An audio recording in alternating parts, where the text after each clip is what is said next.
morning! Dito na tayo sa shop, no? May gawain tayo dito sa TC. Palit lining, tsaka change oil. Tapos yung nut natin, RFI, blue, PMS, no? Check natin lahat. Preno, clutch, filter, lahat, no? Pa-check sa atin, no? Tapos yung sa customer natin na Gamma 200. Kinakapos lang, no? Tatlo pa lang sila. Pakpak na tayo. Maga pa lang, no? Tara. Guys, nabalik na natin yung kahal, no? Gilid na naman tayo. Sa gilid niya, clutch, no? Ubos. Palit tayo yan. May bago dyan, may bago. Ilang buwan kaya yon. Alright, thank you for watching. Ito tayo kay Sir Bon, no? Sir Bon, pinapawisan na, aga-aga. Saka si Glenn Paul Turot. Ito ba? Si Ronelo Silva, shout out. Guys, pati si Toto din, shout out. Shout out guys. Si Boss Glenn, shout out. Boss, shout out boss. Good morning. Oh, may bag daw doon, oh, may bag. Alright guys, natanggal na natin yung clutch, no? Wala, sunog. Palitan natin ng lining. Okay, tapos linis na lang. Alright.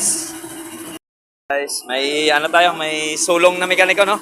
Hanap lang pesa. Crankshaft ng Rapid. Alright, so yan, no? Maganda pa, pwede pa. Dalawang Rapid yan, kaso yung isa matulis na. Matulis na yung gear ng timing, no? Si Boss Marlon Motovlog. Shout out. Iyon, no? Iyon, no? Nakadalaw. Naghanap ng crankshaft, alright. Okay guys, tapos na natin si TC, no? Palit lining. Okay na. Okay na to. Next tayo sa RFI. Blue, matte blue. Shout out tayo kay co-mechanic natin, no? Ano ginagawa man dyan to? Barado yung carb, no? Inisa-isa yung mga jettings. Kailangan may mga butas, no? Para mas maganda mag-minor. Okay, next tayo. Ito. Shoutout kay boss. Bumalik ka ngayon kasi kahapon daming gawa eh. Alright, umpisa na natin. Okay guys, ito na naman yung problem, no? Akala ng umaangkas, apakan na. Feel, yung air cleaner pala.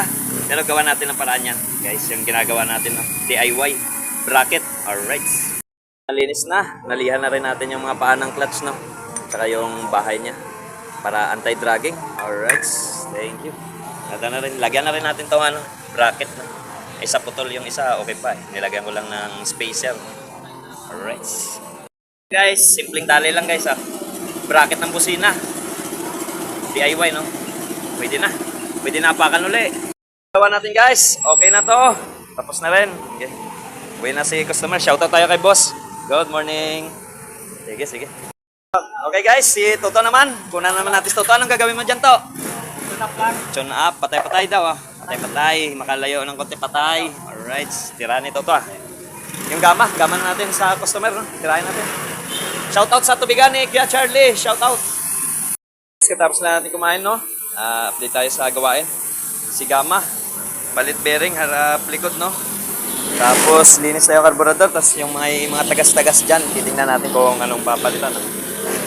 Dito nagbabasa din, no? Alright. Tapos dito sa may manifold, ano lang, dikitan natin. Tapos yung module natin, module 110, alright. Preno sa likod. Tapos yun, filter, tsaka throttle cable, panggilid, no? Yan.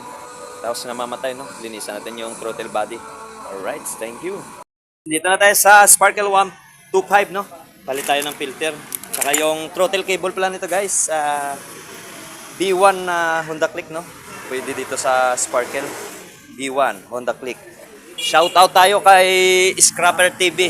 Nakagala dito, magpa-change oil daw muna siya kasi 2 buwan na hindi naka-change oil, no? Baka wala na daw langis. Takad siya. Shoutout sa mga followers ni Boss Frank. Okay, no? Shoutout din sa ano, nagba-vlog din pala to, Scrapper TV, no? Puro scrap. Kaso wala tayong patimbang ngayon. Kunti lang, alright. To, ikaw to, ano na to? Dali na. Sige. Try na natin, Sparkle. Hindi, no? Kasi namamatay-matay na para ma-reset natin. Alright, thank you.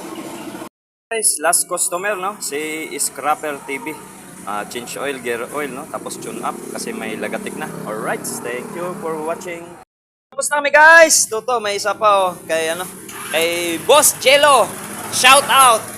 Palit ng brake pad sa likod kay may lakad yata bukas. Alright. Tapos na tayo. Linis na. Alright. Malinis pag-uwi, madungis. Thank you for watching.